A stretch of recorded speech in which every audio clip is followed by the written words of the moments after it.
Now, it's been a little over 3 weeks since I published the review on this rifle's big brother, the HW100. I'm quite excited about this. I've heard a lot about this rifle, the HW110. I've heard good things and I've heard bad things. I've seen good reviews and not so good reviews. Let's find out how it actually performs.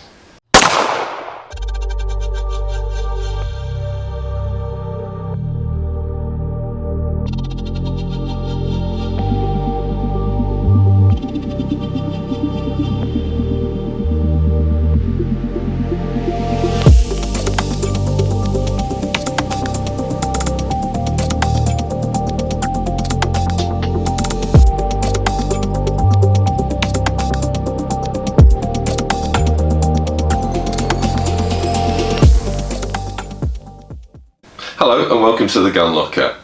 Now, in front of me is the HW110 and I am really quite excited to review this rifle because, as I said earlier, I reviewed its big brother a few weeks back, and I have had comments posted on that past review stating that I may not enjoy this as much as the other one. Well, I'm keeping an open mind. Let's find out.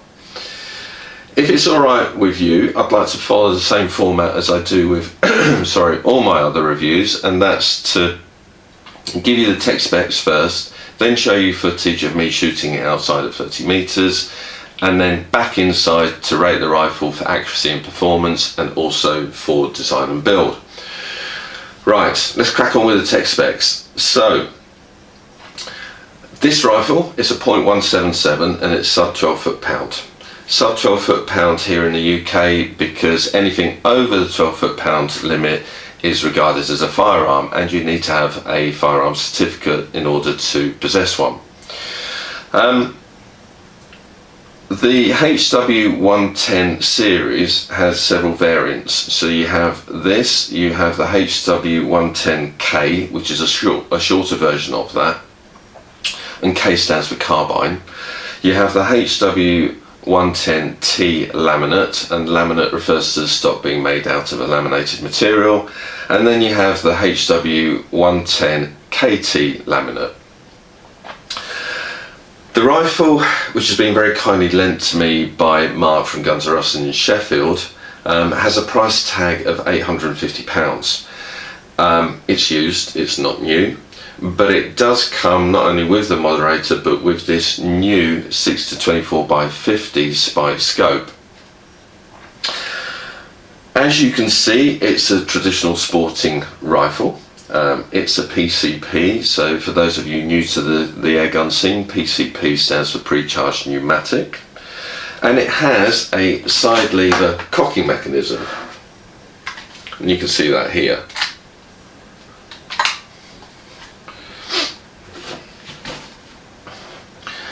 With regards to calibers, it's available in .177 or 4.5mm, in .22, which is 5.5mm, and in .20 or 5.08mm by special order. The total length of the rifle from butt to muzzle end is 985mm or 38.78 inches. The centre of balance from the butt is roughly where my hand is, which is 420mm or 16.54 inches. So it's weighted towards the back of the rifle. And the reach from the butt to the trigger is 358mm or 14.09 inches. Unscoped, the rifle weighs in at 3.47 kilos or 7.65 pounds. So that's basically mid-range. It's not overly heavy.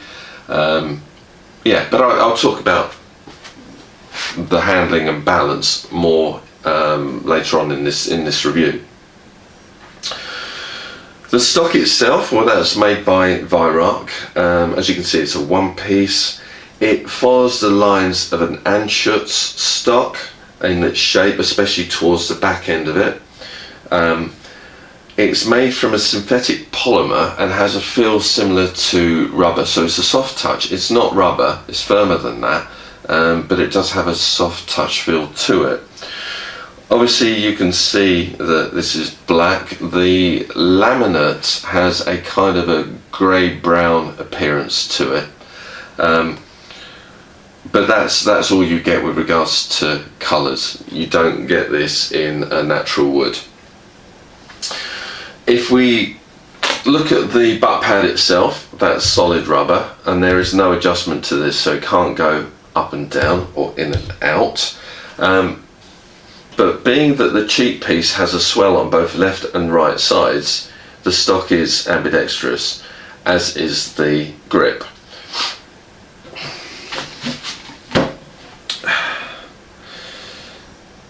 Now, and again, apologies for me looking down, but I don't want to miss anything.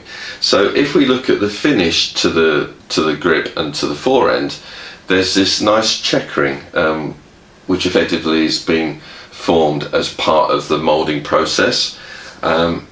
It looks pretty accurate. I can't see any kind of defects in that moulding at all. But again, we'll talk more about that later on. And going back to this grip, well, you can use it as either a wraparound or a thumbs up. So as you can see, for the wraparound and for the thumbs up, if you're right-handed, this release pin lever or switch is actually quite handy to rest your thumb on it. I don't know if the camera will pick up on that, or you can use the cocking lever as well to rest your thumb on that. Not so easy if you're left-handed, but guys, if anybody knows, and I have struggled to find this information, please let me know if this cocking lever is ambidextrous, so swappable from left to right. It has the appearance that it is. I'm not sure, so if anybody has a definitive on that one, please let me know. With regards to stock attachments, well, what you see is what you get. So there are no sling studs or rails fitted to the stock, although you can swap out the retaining screw for a stud, and that will allow you to attach a sling or a bipod.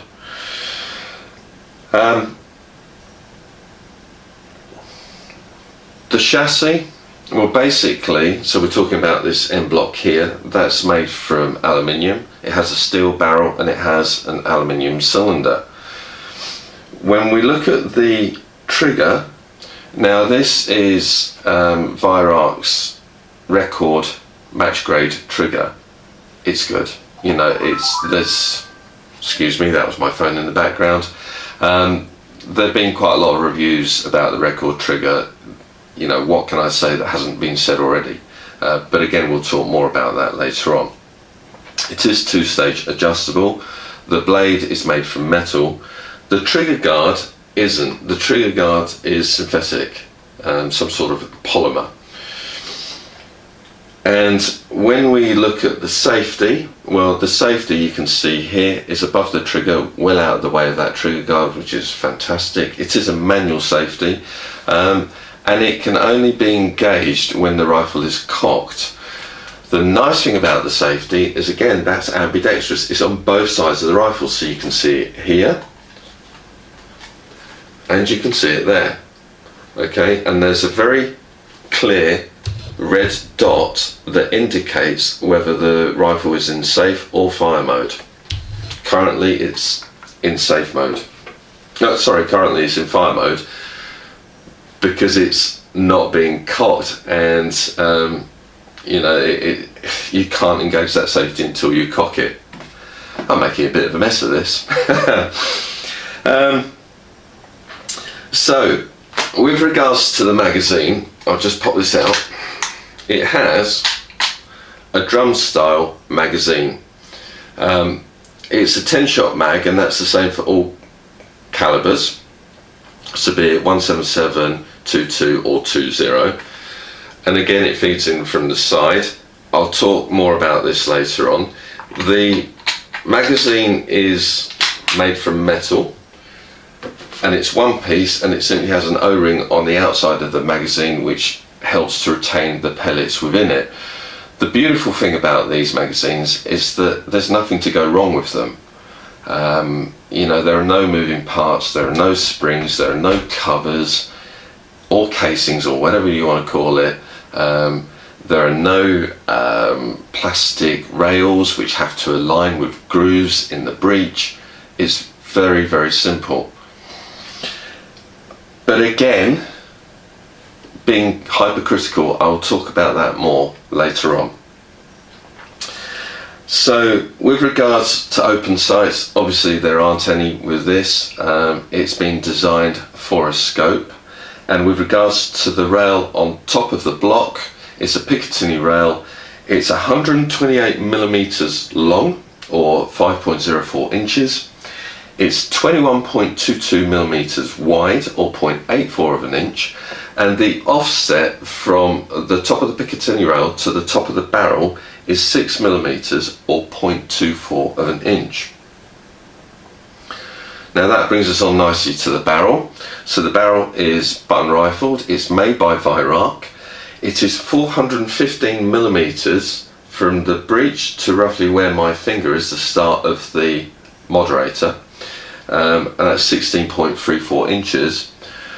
And the barrel wall thickness is 5.08 mil, or 0.2 of an inch. So the nice thing, and I do like to mention these barrel wall thicknesses, because the thicker the barrel, obviously the less prone it is to warping with heat, the less prone it is to being bent if you knock it, and obviously because of that, the less the need for some sort of shrouding to protect the barrel. So yeah, for me, the thicker the barrel, the more likely it is to be accurate, to have a longer life. It just, for me, a thicker barrel is just the better option. Simple as that. Talking about the moderator, so again, this is Weihrauch's moderator. It is 192 millimeters long, or 7.56 inches, and it has a diameter of 30.18 millimeters, or 1.19 inches. It's very effective. Actually, now we know the magazine is empty, so I'm just going to cock it and listen to this. Ooh, hang on a sec, do this right. So I'll do that again. There's not a lot of rapport there at all. I'll give you the decibels at the end of the review. So I've already mentioned that the cylinder is made from aluminium. I don't know its capacity in cc's, but I can tell you it's 295 millimeters from this point to the manometer, or 11.61 inches.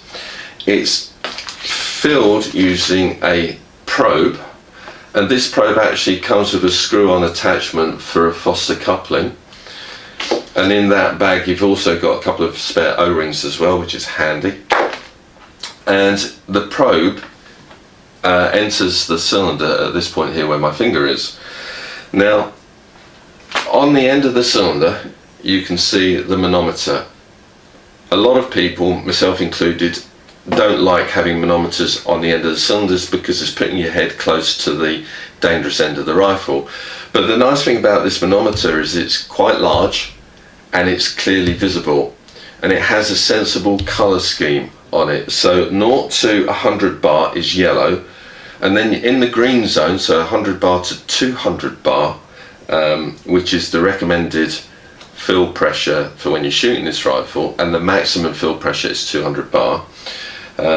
Is obviously green, and then from 200 bar to 300 bar it's in the red, and you want to stay out of there.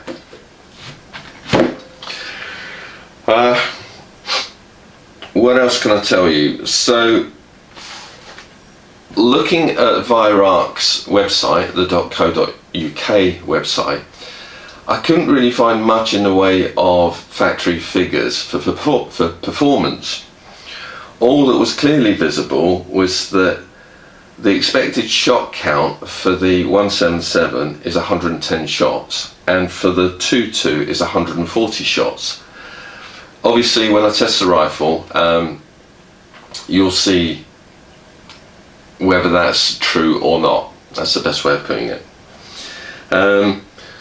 And with regards to sundry items, well, I've already mentioned this rifle. Don't forget it is used, it's sold with the probe and with this new 6-24x50 spike scope.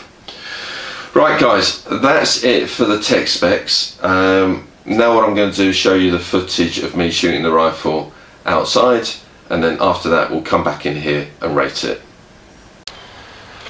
Okay, so I'm outside with the Weihrauch HW110. .177. This rifle is used, it's being sold by Guns R Us in Sheffield, but they very kindly lent it to us to be able to do a review. Now what I'm going to do, as always, is a pellet test first of all.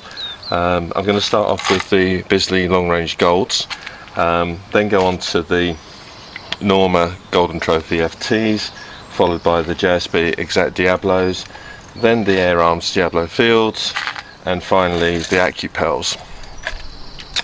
Now for those of you that are new to the airgun scene, what I will say to you is that when we do these pellet tests, please be aware that what you see on the shelf, so when you purchase a tin of Bisley long range golds, you know, you believe they come from Bisley, but actually look at the back and you'll see on the ticket there H&N, and it's quite often the case where you get one pellet manufacturer that produces pellets for other companies, just brands it up under their name. Something to bear in mind. Anyway, without further ado, let's crack on with this pellet test. Now with the HW110 you load the magazine from the right hand side. It's a very simple magazine, all metal. There's an O-ring on the outside to secure the pellets, and what you do, you cock the rifle, so pull that cocking lever all the way to the back, and then it has a spring retaining pin, so you kind of put it in, release it, and it's in place. Now what I will say is I'm not a fan of this. Personally, I think the retaining pin on the HW100 does a better job, because once you pull that back it stays in place and it's much easier to feed that magazine in, as opposed to trying to get your finger on this because it's spring loaded to keep it open to allow that mag to go in. Anyway, this is a pellet test, so what I'm looking for are half decent groups. Using the left hand piece of paper, the target is set at 30 meters. Yeah, let's just see whether the rifle is pellet fussy or not. So bottom left hand target using Bisley LRGs.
I'm out. So you have to excuse the first few shots there. That was me settling in. I know that it felt a little bit odd. I was pulling to the left hand side, but they settled down, and then we've got somewhat of a group in the centre there. Right, what I'm going to do is just whilst I load up with the Norma Golden Trophy FTs, I'll cut out a scene or out a frame, and then I'll come back to you in a minute.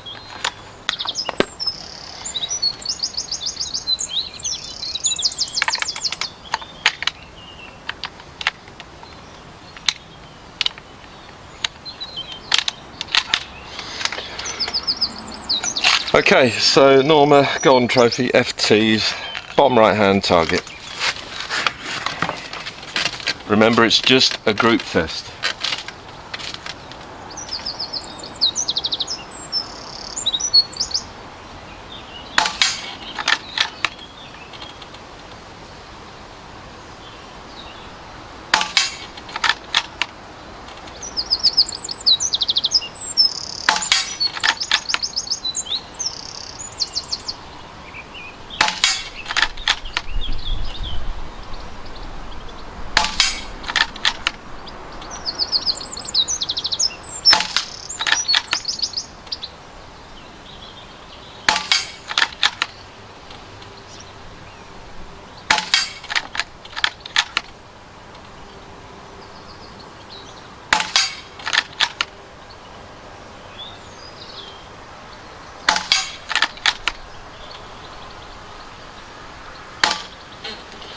Okay, I'm out.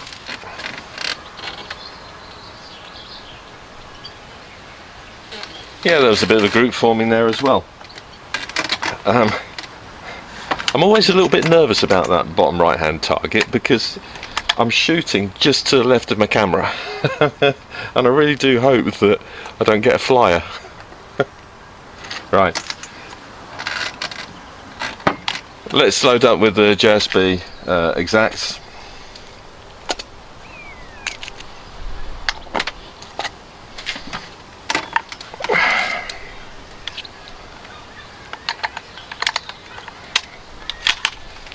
So this is going to be the center target.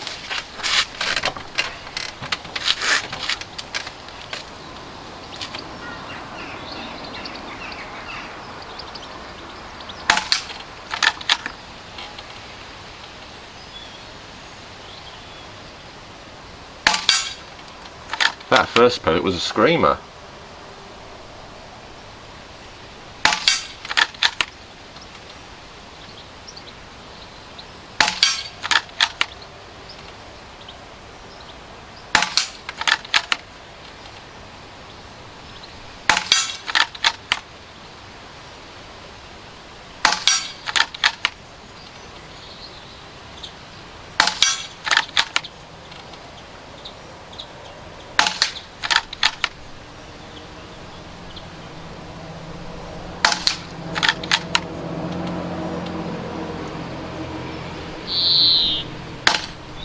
Okay, I'm out. Wow, that was bad. Just goes to show that, you know, the expensive pellets aren't always the best. You do have to look for the one that suits your gun. Now, going back to what I was saying about manufacturers of pellets, the JSBs and the Air Arms Diablo Fields are again made by the same company, so it will be interesting to see which perform better, as it's kind of regarded that the JSB is the better pellet, although in all my accuracy tests I've always found them to be lacking against the Air Arms Diablo Fields. It's very rare that they perform better in the rifles that I've reviewed. Okay, so Air Arms Diablo Fields, and this is going to be the top right hand target.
Okay, I'm out.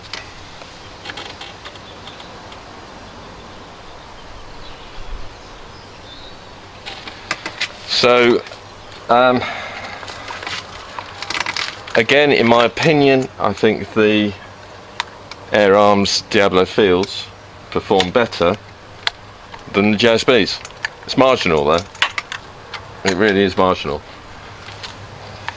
Last up are the AccuPels.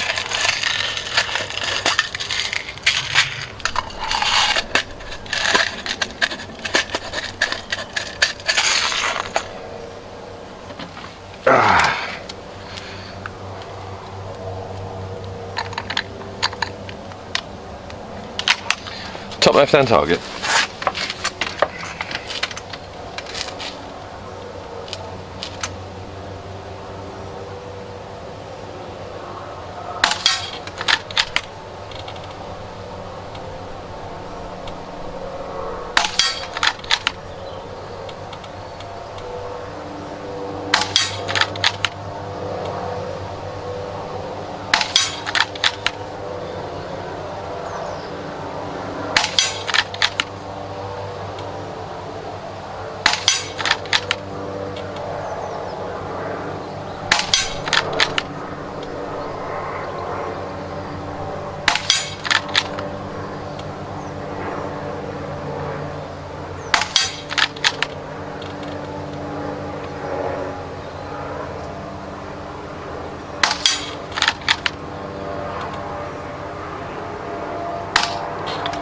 Okay, I'm out.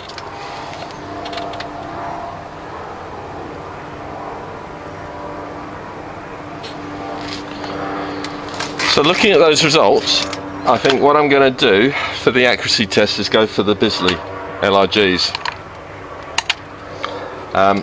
I'll load up and I'll get back to you.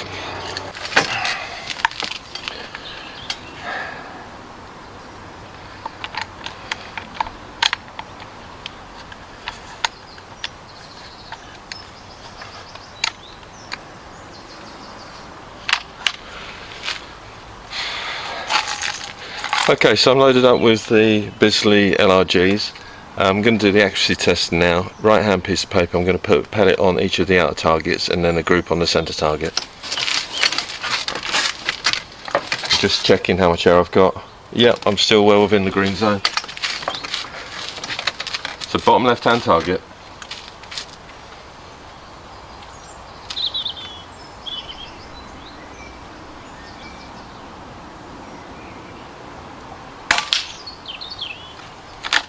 Bottom right hand target.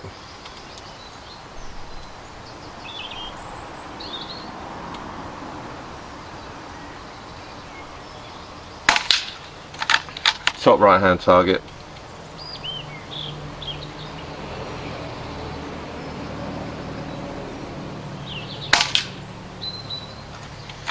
Top left hand target.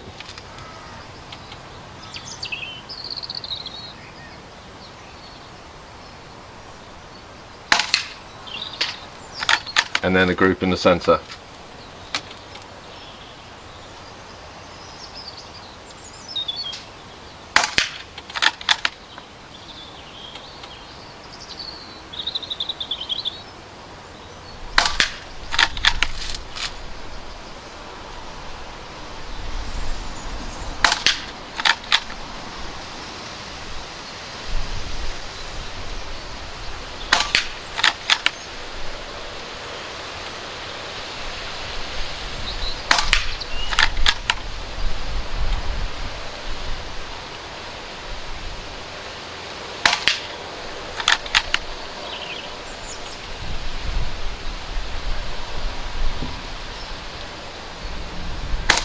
I'm out.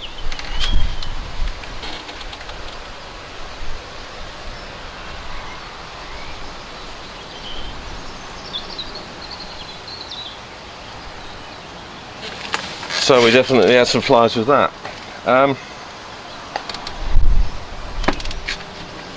First impressions, and I haven't analysed these sheets properly yet, but first impressions is it's not the same as the HW100, that's for sure. When I'm shooting it, the balance of the rifle, it seems it just seems more, it's not as stable as the H100, and I think that comes down to weight and also the length of it. It's more pellet fussy than the HW100, that's for sure. Yeah, I'm kind of, so far I'm a little bit disappointed, I have to say. Anyway, I'll get those sheets and I'll catch you inside. Well, that was me shooting outside at 30 meters, and as you can see at the very end there, I've got to admit I was disappointed. When you shoot a rifle such as the HW100 and it's that good, you know, anything that kind of follows it, in my opinion, needs to at least match it with regards to accuracy. For me, this rifle fell short. Now that could be because of the way it handled. It could be that I was frustrated with the way it loaded. So, you know, there could be some sort of subconscious bias there. But at the end of the day, for me, it wasn't as sweet or as easy to shoot as the HW100. I think the best thing to do is to rate the rifle for accuracy and performance and design and build, like I normally do. Let's start off with the accuracy side. Now, when I measured the results of the score sheet, you probably won't see it there, but the nearest point of impact to the Red Cross, the centre of the Red Cross, was 5.42 millimeters away, and the furthest point of impact was 13.2 millimeters. So overall it scores 4 out of 5 for that. The group itself, well, I discounted an obvious flyer, and that's that shot there, because when you look at all the other 9 shots, they fell within you know, a group that would be smaller than a 5-penny piece. So measuring the obvious group, it came in at 13.78 millimeters, and again that scores well, 3.5 out of 5 stars. For me, it could be tighter. In all honesty, I was hoping that, you know, I'd be getting sub 2 or 3 mil on the individual targets on the outside. It is what it is. And then with regards to whether the rifle's pellet fussy, I have to say it doesn't like the JSBs, and it didn't particularly like the Diablo Fields, which is a surprise actually, because you know, they're good quality pellets, but those two provided the most open groups, and I ended up going for the Bisley LRGs for the actual accuracy test. So overall for accuracy, I've given the rifle 3.6 out of 5 stars. Now with regards to handling, with a weight of 7.65 pounds, it's okay. You know, it's alright for the bench, it's alright for the field. It's a compact rifle. Yeah, it's kind of, I think it's more suited to the field than it is the bench, that's for sure. And then with regards to its balance on the bench, I was actually struggling to stabilize it. It's probably to do with its length. I would rather stretch my point of rest further out, and it just felt as if the rifle was waggling in my shoulder, whether that makes any sense to you guys or not. But overall I've given it 3.3 out of 5 stars, and I think that's fair. Now, the loading. You would have noticed that I left in a few clips of me trying to load the drum magazine back into the breech. The one thing that I really do not like about this rifle is this spring pin mechanism, release pin mechanism. the thing is, it's like, it's like if you've ever used an Xbox handset or a PlayStation handset and you've got all these buttons on there, yeah?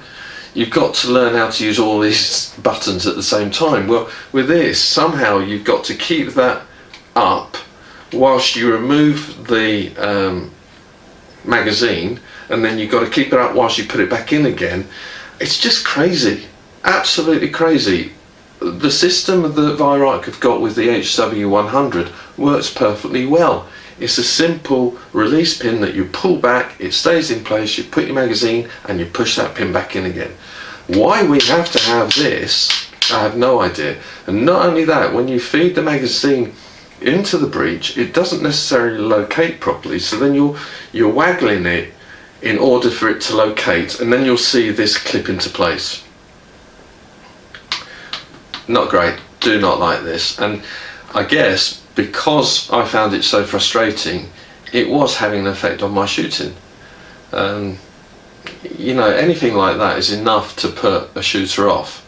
Not for the, you know, for the bigger targets, but if you're looking at minute accuracy, stuff like this, no, that could be well improved for sure. And then let's not forget the magazine.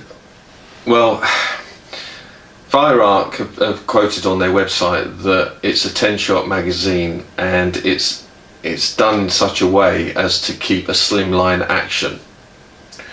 I'm fairly certain that I'm kind of quoting them correctly in that. 10 shots, it's okay, you know, but it's not the 30 odd shots that you can get now in some magazines. So for that, obviously it has to be scored lower. Overall, for loading, I've given the rifle 2.8 out of 5 stars. For me, that's a fair score. If you guys have any opinions, please drop them in the comments and let me know. Now, the trigger, what can I say, it's a record trigger. I've spoken a lot about record triggers for my review on the HW77 and also for the HW100. I think they're fantastic. They are just, they're good. There's no two ways about it. All I can say is get one of these rifles or get your hands on HW100, try the trigger. It is sublime, really is. So for me, I've scored the rifle 4 out of 5 stars. For power output, right, running this over a Crony, the fastest speeds I achieved was 752 feet per second, or 752.2, and the slowest was 743.1, so that was a spread of 9.1 feet per second, which is actually stretching it out a little bit. I was quite surprised to find there was quite a large gap. I was expecting it to be around about the 6 or 7. And guys, let's think about this. You know, we're talking 9 feet per second over 750 feet. So it's minuscule numbers, but we are being picky, aren't we? That's the job when we review these guns. I was using the Air Arms Diablo Fields at 8.4 grains in weight, and that equated to an output of 10.43 foot-pound. Again, it's erring on the low side. Now, what I will say here, and obviously I've not experienced it, so I'm only talking second-hand hearsay, as it were, but I have heard that there has been a problem with the H110 in that it's a known fault, and I don't know whether this has actually been rectified properly by Weihrauch with the later releases, but it's a known fault that they do lose power. Not necessarily that they're losing air, but they're losing power. And guys have reported online as to saying that the rifles, when they had it on the range, they noticed that initially it was starting off at 11.2, 11.3, then it dropped down to sort of 10.4, 10.5, and then after a while they were in 9.8s, 9.9s, and they sent the rifles back to be repaired, which they were, and then, you know, again they were having similar issues. there are companies out there that know what the problems are, and they have been resolving those problems. Why Weihrauch hadn't done that in the first instance, I've no idea. Maybe that's all been settled now, and if it has, please again let me know, and I'll post that in one of the comments below. But for power output at 10.43 foot-pound, I mean, that's still enough energy there to knock down small game, you know, feral pigeons, wood pigeon, rats, rabbits, that sort of thing. There's plenty of power there to do that. I personally would like it to be 11.4, 11.5. You know, that's just my opinion. But yeah, 3.5 out of 5 stars. With air efficiency, now I did say when I was doing the tech specs that when you look on Weihrauch's website, I believe they're quoting 110 shots for a .177. I actually, this is quite well, it's quite amazing really. I recorded a shot count of 87 shots when I filled the rifle up to 200 bar and shot it down to 120 bar, so not the full 100 bar. When you extrapolate those figures out, so assuming that you fill it at 200 and shoot it all the way down to the 100 bar mark, it will give you 109 shots. So we're talking one shot out from what Weihrauch is saying. You know, well done Weihrauch, thank you for giving us some honest figures. And again, that's basically you're getting 1.1 shots per bar of compressed air. So overall, for air efficiency, the rifle scores 3.3 out of 5 stars, and that's a good score. I mean, it's not really high, but it's a good score. For noise levels, well, when I put the sound meter at the muzzle end of the rifle, it recorded 80 decibels. That's pretty low. The average PCP is kicking out 86, 87 decibels, so to knock it down by that much is quite a lot. And for any of you that are interested in decibels, the way sound is recorded is quite interesting. So although you've only got a drop there of what may appear 6 or 7 decibels, that's actually a lot in audible noise. Have a look online, there's lots of information out there, and it is quite interesting. So for anybody that really wants to know, just check it out. Anyway, for noise levels, it's scoring 3.5 out of 5 stars. Again, a good score. And then finally, with regards to accuracy and performance and value for money, because let's face it, at the end of the day, if we're going to be spending a load of money on a rifle, you know, we're going to want to make sure that that money's put to good use and that it can hit what we're aiming at. So when I look at how much this is costing, with a price tag of £850, it's coming with a scope, it's got a moderator, you probably want a bipod, you probably want a supply of air, be that a diver's bottle, a foot pump or a compressor. So let's say we put £200 on the cost of this rifle in order to be able to shoot it. 1,050, what's it coming out at? Against these results, it's giving me a score of 3.5 out of 5 stars. Sorry, 3.6 out of 5 stars, my mistake, 3.6 out of 5 stars for value for money. Again, pretty good. Yeah, so the overall score for the accuracy and performance part is 3.4 out of 5 stars.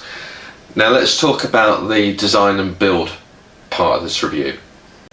So within design and build, we're going to be covering topics such as aesthetics, ergonomics, build quality and safety design. Aesthetics, well, that's an easy one. For me, I like the look of the rifle. I'm not going to mess about, I do. There's nothing that I dislike about it. It's not beautiful, but it, you know, it appears to do the job. For me, there are no garish metals on there, no clash of materials. It just works, and I've given it 4 out of 5. You guys may disagree. If you do, feel free to drop us a comment, but please keep those comments clean. I do want this channel to reach out to a wide range of people, including youngsters, so bear that in mind. Yeah, 4 out of 5. What else can I say? Now, ergonomics. I've said it before. Traditional sporting rifles, in my opinion, are never going to score highly for ergonomics. It really doesn't matter for me what the designers have done in the factories to produce the end product. Okay, they've done that, you know, it's here, it's in front of me. What I'm concerned about is how adaptable this rifle is for me. So if you look at the butt pad, will it go up and down? Will it go in and out so that I can increase my reach? No, it won't. If I look at the cheek piece, will that go up and down? Will it move backwards and forwards? No, it doesn't, it's fixed. Can I swap the grip out? No, I can't. Can I change the position of the trigger? No, I can't. Are there any rails or fittings to the fore end that allow me to fit bipods or LRFs or lights? No, there aren't. Similarly, with the metalwork, is the barrel protected or encased with an M-lock system that allows you, you know, to put LRFs on there to increase the balance, or add weight to affect the balance? No, you know, there's none of that functionality, additional functionality to the rifle. So as good as it has been designed within Weihrauch, thereafter, you know, you're stuck with what you've got. It's as simple as that. It's a one build fits all scenario, very similar to what Ford did with Fiesta. You know, that was a small car, but they very cleverly designed it so that when the driver got in, it didn't matter whether that driver was 5 foot tall or 6'5" tall. The seat was so adjustable, up and down, backwards and forwards, and the steering wheel and column could move in and out and up and down, that it enabled, you know, people from 5 foot to 6'5" and taller to drive the car. And I think what Weihrauch have done with this rifle is thought, okay, we're going to do a one design fits all, you know, product. That's what they've done.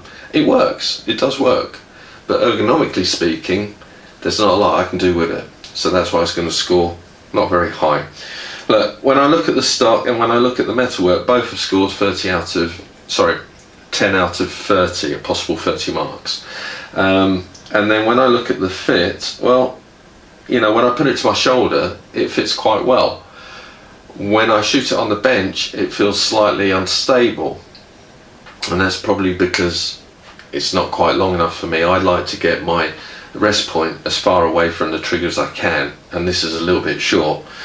Overall, for ergonomics, the rifle scores 2.8 out of 5 stars. It's not a bad score, it's not a particularly high score, but you know, it's better than 50%. Now, when we look at build quality, what can I say? Having a good look on the outside, and again, I don't take the metalwork out from the stock because this isn't my rifle and I don't want to risk damaging anything. Some people may think that's a cop-out, but you know what, as I say, I don't own it. I can only take a good look from the outside and also have a chat with dealers and understand if they've come across any issues. For me, what I see on the outside has been put together very well. You know, it has. There's no two ways about it. The stock has been really nicely molded and poured and formed. There are no imperfections in it whatsoever. Unlike another rifle that I recently reviewed that had a similar stock to this, and I had to say that was atrocious. That the quality was so poor in comparison that it's the difference between night and day. And you'll have to look at my previous reviews to find out what I'm talking about there. No, it's on the face of it, it's all been put together very, very well. there's nothing to worry about there. But what I will say is that there have been reviews and comments online about these rifles losing power. I believe that Weihrauch know of the issue. I'm not sure whether they've done anything to rectify the issue with recent releases. I'm hoping that they have. And I do know that when people have suffered with this problem of power loss, initially the rifles have been sent back to the manufacturer, repaired, and then they've had the same fault later on, and there's been some toing and froing with these guns. And I do know that other gunsmiths have actually found the fault and repaired it, so independently of Weihrauch. That's as I can gather from the chat online and some of the reviews that are out there. At 10.4 foot-pound, which is what this is kicking out thereabouts, it's 1 foot-pound low for me. I would prefer that to be, you know, as I said before, 11.4, 11.5, somewhere around that region. Whether it has the same issue or not, I don't know. I really can't say. That would mean holding onto the rifle for a little bit longer and finding out. There certainly isn't, for the time that I've had it, there's been no drop of air pressure within the cylinder, so the seals are all good, that's for sure. And that I can say hand on heart, having monitored the rifle, that it hasn't lost any pressure at all over the couple of weeks I've had it now. So yeah, look, on the face of it, across the board, for build quality, I am giving it 4 out of 5. I haven't experienced any issues with it, not with regards to build quality. Now that leaves us with safety design. So it scores very highly for the fact that not only have you got one lever away from the trigger, so well out of the trigger guard, in a sensible position, but you've got it on the other side of the rifle as well, so it's completely ambidextrous. I do like that. I think that's very, very good. The operation of the safety, I've given it 4 out of 5 for that, because it's a little bit odd. I don't understand why you can only engage it once the rifle's been cocked. For me, I would rather engage the safety first and then cock the rifle. But I guess it's very similar to an underlever Weihrauch like the HW110K. At the end of the day, the safety being automatic is engaged when you cock it. Although saying that, when you cock this, it stays in live fire mode. So yeah, it's just a little bit odd. And the fact that it's a manual safety and not an auto is always going to knock it down a little bit. So overall, for safety design, I've given it 4 out of 5 stars. That's the design and build part done. If you tot up all those scores, you get an overall score of 3.7 out of 5 stars for design and build. And with regards to accuracy and performance plus design and build, a combined score, well, it totals 3.6 out of 5 stars. So if you look at the leaderboard to the right, the Weihrauch is now in the company, or this HW110 is now in the company of the likes of Benjamin the Keeler, the Benjamin Armada, and the Rexim X Ixia, all scoring 3.6 out of 5. Well guys, that's this review over and done with. I hope you've enjoyed it. As always, please give us a thumbs up. If you haven't done so already, subscribe and share amongst your friends and family. I really would like for these subscription numbers to go up. It will help me keep the channel going, that's for sure. What else can I say? Yeah, we've got quite a bit coming on board. I mean, you probably see there's a few boxes here to my right hand side. We've got the Battle of the Bullpups coming. I'm not going to tell you what in regards to that. We've got some Crowls, some Curvens. We've got a Brocock, a very nice Brocock to review it as well. So that's all in the coming weeks. And of course, please don't forget our platform, www.thegunlocker.uk. It's there for you to use, so if you're looking to buy or sell, pop on there. There are guns being added daily. Yeah, it's I'm sure the dealers that are on that site would appreciate your support, that's for sure. Anyway, for now, please take care, shoot safe, and until the next one, bye bye.